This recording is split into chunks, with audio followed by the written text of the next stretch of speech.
Chapter 1. Dislike.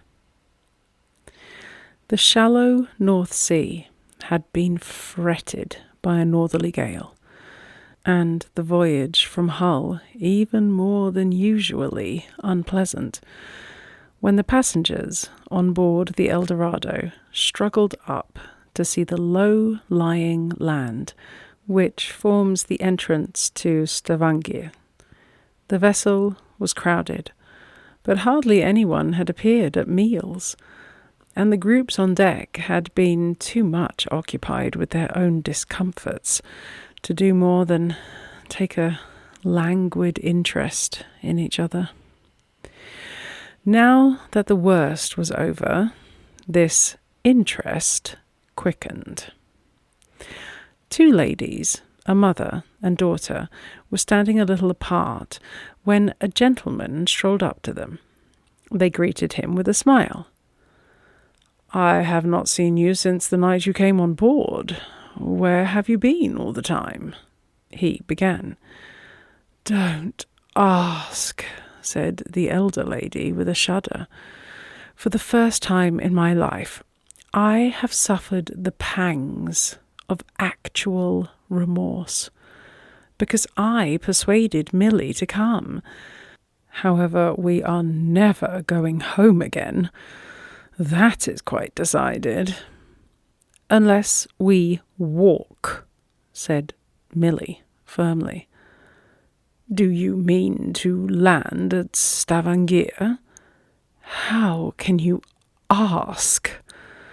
I would land anywhere, even on a desert island. Besides, we have been reading somebody's best tour, and according to that, it is the right way of going into Norway. Once adopt a guidebook, you become its slave." "Then we shall be likely to jog along together, unless you object," said Wareham with a smile. Milly looked at him with frank delight. Her mother gave a quick glance, in which more mingled feelings might have been read. She made haste, however, to express her pleasure. "I am not likely to object to an unexpected piece of good fortune, but I give you fair warning that although I can get on by myself as well as most women, if there is a man at hand, I am pretty sure to turn over exacting carriole drivers or anybody making himself disagreeable to him. I am not alarmed. There are no exacting carriole drivers in Norway, and you are more likely to overpay than be overcharged. You will like the country." "I am going to enjoy it immensely," said Milly, "when once I am there. This doesn't count, does it? Because though I believe we are staring at lovely mountains, and there are rose-red sheds standing up against them, I feel too much humiliated to be enthusiastic, and my one longing is for tea. Besides, I am dreadfully cold." "Come to the other side of the ship," said her mother briskly. "We shall see the town better, and be nearer our luggage." Wareham followed. He hardly knew why. He liked the Raven Hills very well, but he had not intended to attach himself to any fellow travellers, and when he spoke of jogging along together, it was rather an allusion to the inevitable gravitation of Norwegian travel than to that deliberate companionship which their words seemed to accept. He told himself, however, that this was a natural mistake, born of inexperience, It would be easy enough to break away when he found it desirable. He would not worry his holiday with excess of caution. Mrs. Ravenhill was charming, and Milly might turn out to possess the same delicate quality. As she stood before him with her mother, he was struck with the prettiness of her hazel eyes and her dimples, and with that swift rush of thought into the imaginary future which we have all experienced, and from which we often return with a flush of shame, he saw himself falling in love with Milly, and coming back to England an engaged man.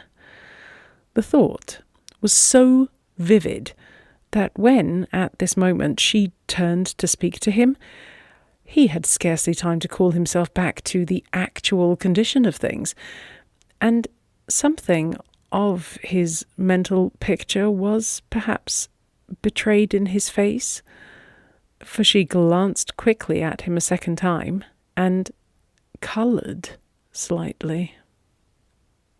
"Norway may be as delightful as you all declare," she said, "but when I set up a delightful land, it shall have no custom house.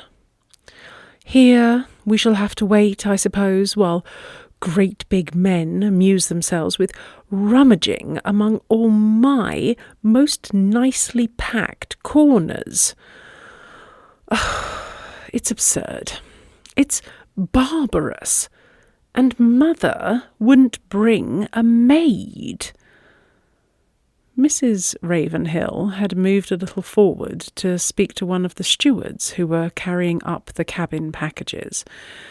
When next Wareham looked at her, she had apparently relinquished her intention and was talking to a gentleman who up to this moment had stood aloof, and who even now showed no great conversational alacrity, as Wareham remarked with a little amusement.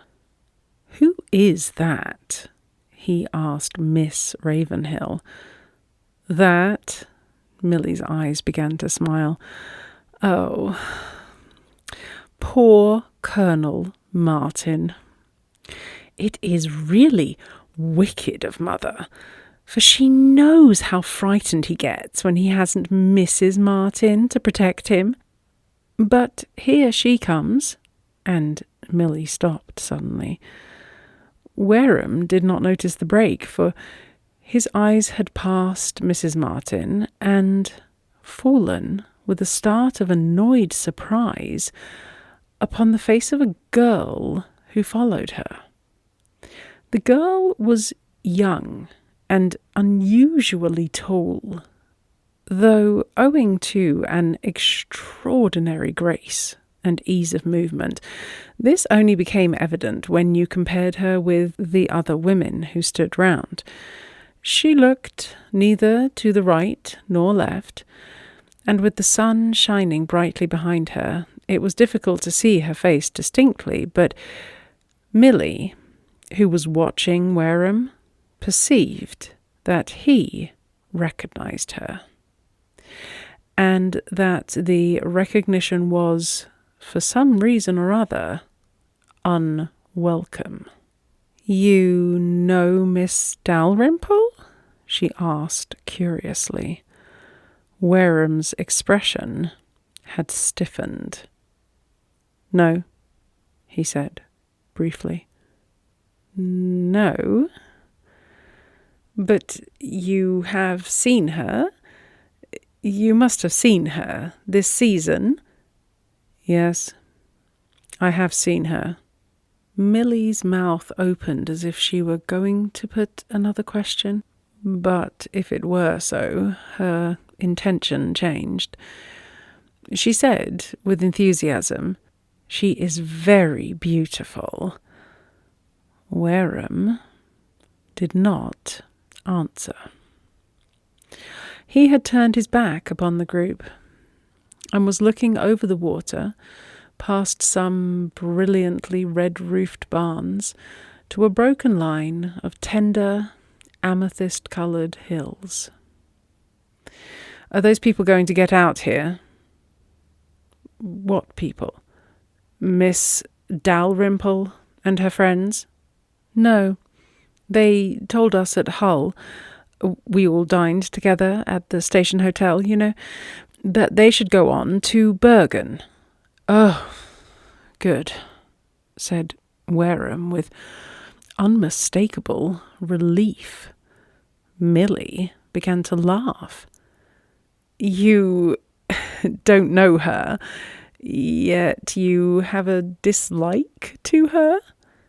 "Yes, I dislike her."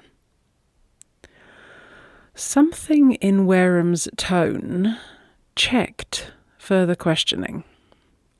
It was grave, outspoken, and the least little bit in the world haughty. Milly flew away from the subject, though her thoughts crept back to it again and again, with, it must be owned, a secret glee. Slowly the vessel steamed into the harbour. The sun had broken out brilliantly after the gale. Clouds, blown into strange shapes, struck across the sky and glittered whitely behind a cleft in the distant mountains. The indigo-blue water was full of dancing movement and gave everything an air of gay exhilaration, which it was difficult to resist. Into Milly's pale face, colour returned, and her eyes brightened as she looked about her at the vividly painted boats, the white houses, and the cream-coloured ponies standing on the quay. Thanks to Wareham, they were among the first to leave the vessel and to make their way through a gently interested crowd towards the inn. Mrs. Ravenhill was more enthusiastic than her daughter. She sketched, and all she saw resolved itself into a possible effect on a square of white paper, and breathed the joy of creation. She was possessed, besides, with the fancy that her coming to Norway in a spirit of warm goodwill should be warmly reciprocated, so that she looked at the people, smiling, ready to shake hands with them all, since she had heard that was the form of greeting they liked. Milly, who had not her mother's buoyancy, found it more difficult to forget the impressions of the voyage. She began to pity those remaining on board. Unfortunate people who go on to Bergen. Weren't the Martins very sorry for themselves, Mother? Oh, didn't you hear? They've given up the idea, changed their plans, and are landing here. Mrs. Martin vowed she couldn't stand another hour. Milly shot a quick glance at Wareham and told herself that his face spoke annoyance. But at this moment, Mrs. Ravenhill's alert attention to the unusual was caught by a pony standing in a little cart, hobbled by reins twisted round its forefeet, and she broke into exclamation. Then they left the harbour by a short street, and presently found themselves at the entrance of the comfortable inn which calls itself the Grand, where the two ladies vanished upstairs, while Wareham, who had a telegram to send, went up the hill to the post office. Already he repented of the rashness which had allowed Mrs. Ravenhill to suppose that he was ready to join her. He had known them long, but not well, and to a male used to self-disposal, there was horror in the bare thought that they might make undue claims upon his attentions. That was bad enough, but the Martins lay behind. Worse, and that they should be worse, was annoying. The best friend in the world cannot adopt the misfortunes of his friend as though they were his own. Least of all, as Wareham reflected with a half-laugh, when they are the misfortunes of love. As Dick Wareham, with Hugh Forbes opposite to him, seen through a cloud of smoke and the mist of years, sympathy bound him to denunciation of the woman who had ruined Hugh's happiness. But as Richard Wareham in a holiday land, old surroundings behind, only folly would allow disturbance because this same woman was under the same roof. What was she to him? He reflected impatiently that he had been a fool to tell Miss Ravenhill that he disliked her. Wareham was hot-headed. And hot-headed yet fair-minded men must often wade through deep waters of repentance. He owned that he had behaved ill. And as his opinion of himself was of more importance to him than that of the world, the judgment annoyed him. And Miss Dalrymple, the cause of annoyance, became more obnoxious. He sent his telegram, and it was to Hugh Forbes. If he had indulged in a hope that the Martins might have betaken themselves to another inn, that hope was promptly dispelled, for after making his way back, followed by children shyly inviting him to buy paper screws containing each 4 or 5 strawberries, he found their names largely scrawled across the blackboard in the entrance hall, where the good-humoured burly porter was still arranging rooms for white-faced arrivals. Then he jumped at another chance of escape. Had the sand steamer gone? It had. The El Dorado was some hours late, and the steamer left at 2. No other was due for 24 hours.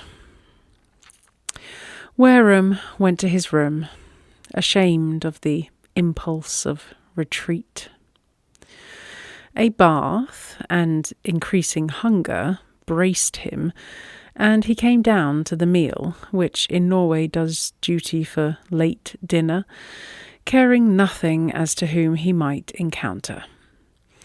He was not surprised to hear that Mrs. Ravenhill had already made intimate acquaintance with Stavanger, its streets, harbours and boats, but he was appreciatively grateful for the tact which had led her to abstain from asking him to accompany her. Evidently, she intended him to understand that travelling with them was not going to interfere with his liberty. Milly, like the rest of the world, had been sleeping. Now she was quite herself again, and announced that she meant to go out immediately after supper. Meanwhile, I intend to try everything that is on the table. Isn't that the properly unprejudiced spirit in which to dine in a strange country?" "Oh, praiseworthy," said Wareham. "Do you mind how they come, or will you follow hackneyed routine and start with salmon?" "Please, I don't wish to go in too strongly for emancipation. I shall begin with salmon, and be much disappointed if you don't provide me with reindeer collops, isn't that the proper word? And cloudberries and cream." "You are born to disappointment," Wareham announced. "Cloudberries are not ripe much before September, and we are in July." Milly looked at him, laughing and frowning. He admired her dimple. "Spare my delusions," she said. "I shall not listen to you. I know what to expect. Cloudberries and cream I shall feast upon. If not today, another day. Pirates will be in the fjords, at a safe distance. There will be islands, and if we look long enough we shall see a man swimming and flinging up his hands, while up by the sighters we shall come upon a little lap, carrying away a cheese as big as himself. That is my Norway," Milly continued triumphantly. "Not the miserably complicated country of Ibsen and Björnson." She lowered her voice to an and said no more, as the Martins and Miss Dalrymple appeared. 3 empty seats opposite the Ravenhills had been reserved for the newcomers. Colonel Martin gave a nod to Wareham, expressive of the sympathy of a fellow sufferer, and dropped into the chair corresponding with his. Mrs. Martin came next, a large, fair woman with hardness in her face and brusqueness in her manner. Wareham passed them and looked at Miss Dalrymple. Hostility in his heart, and admitted, as well as a curiosity which he would not have so readily acknowledged. She faced the level light of many windows, a position against which Milly had rebelled, and she had just gone through a trying sea voyage, but her beauty defied what would have affected others.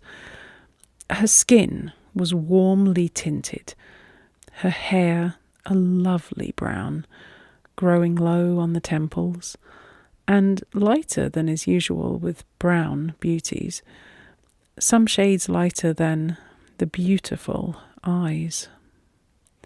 Wareham, looking at her, pelted her with all the detracting epithets he could light upon. He called the poise of the small head on the slender throat arrogant, yet to most people it would have seemed as natural as the growth of a flower, and as perfect.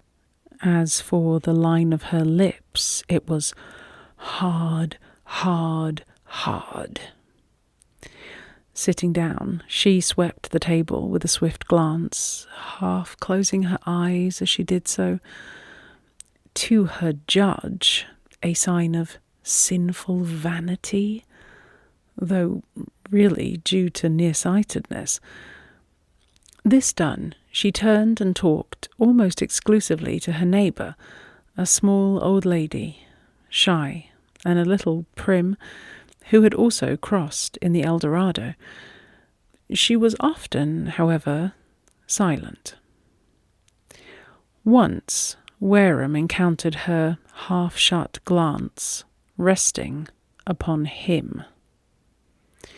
She showed no confusion at meeting his gaze, and he had to own, with a little mortification, that her look was as impersonal as that which she turned upon others of the unknown company. Milly had grown silent, perhaps because her neighbour spoke less, and the link between the two sets was Mrs. Ravenhill. She knew many people and could talk easily. At one moment in her conversation with Mrs. Martin, who had not yet stepped back into her usual assertive mood, she leaned across her daughter and introduced Wareham. It was only an act of courtesy. After the interchange of a few words, his talk drifted again to Milly. The motley meal ended. It broke up abruptly. "Mother and I are going out," said Milly, with careful avoidance of pressure. "I will come, if I may," he added heedfully. "That is, if you are to be alone." "Alone? Of course." The girl's eyes danced. Triumph had not often come to her. And to find a man of distinction, who preferred her society to that of the beautiful Miss Dalrymple, was intoxicating. She swept her mother to her room and implored her to make haste. Why? Why? Because it is pleasanter to be alone. Shall we be alone? Pinning on her veil, Milly admitted that she believed Mr. Wareham would come. "Oh." Presently, Mrs. Ravenhill added, with a little intention, "Milly, don't spoil Mr. Wareham." The girl laughed frankly. "The bare idea makes you fierce, mother, doesn't it?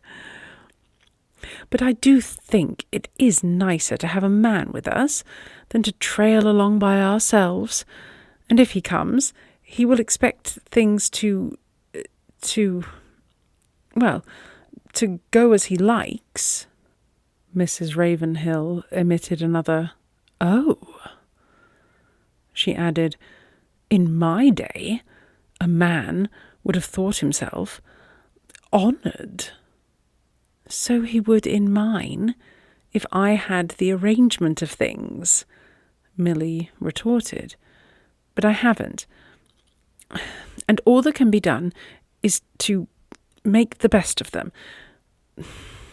Perhaps you haven't found out that Mr. Wareham detests Miss Dalrymple, and evidently wishes to avoid her.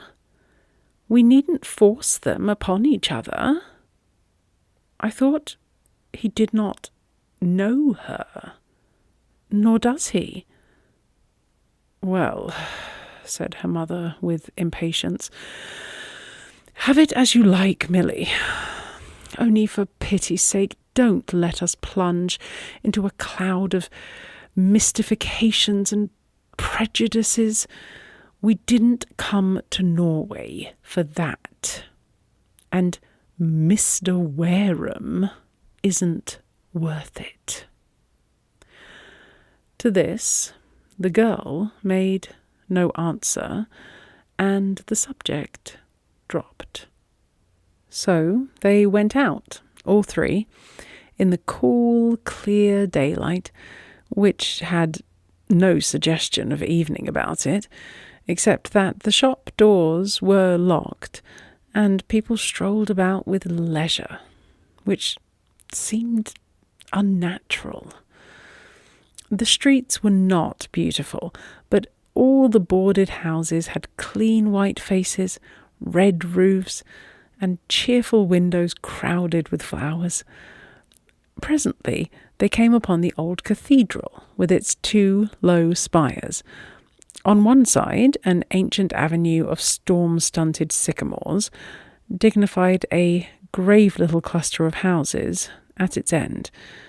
Milly wanted to go into the church and professed herself injured at finding it closed. "Mayn't they ever shut up?" said Wareham, holding out his watch with a smile. "It is 10:15, she exclaimed, but refused to return. A lake glimmered through the trees. They went there, and afterwards along stony ways round the harbour. Something, was it the pure, light air, the kindly, sensible-faced people, set the girl's heart throbbing. She had suddenly caught her mother's simple power of enjoyment, and Wareham owned that her quick intuition gave originality to the commonplace. By the time the harbour was reached, lights were golden, colour ran riot in the sky. There was too much ripple on the water for reflections, but the green boats bobbed gaily up and down, while far away the mountains lay faintly blue against the eastern sky, out of which light paled. Beyond the streets are public gardens, the houses are left behind, and the wide watermouth stretches broadly. Now there was nothing but the lap of waves, distant islands, more distant mountains, and the sunset sky above.